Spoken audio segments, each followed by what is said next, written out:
How to review active sessions on Facebook Mobile. Hello guys, in today's video I'm gonna show you how to review active sessions on Facebook Mobile. First thing we're gonna do is go to Facebook and click these three lines here and go down, click settings and privacy, and then settings, and go down until you find this one, activity log.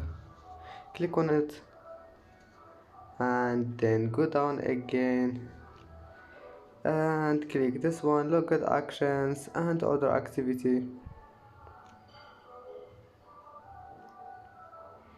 and then just you need to find this one, active sessions, and click on it, and then you can review it. And that's it for today's video. If you like this video, please don't forget to like and subscribe, and see you in the next video.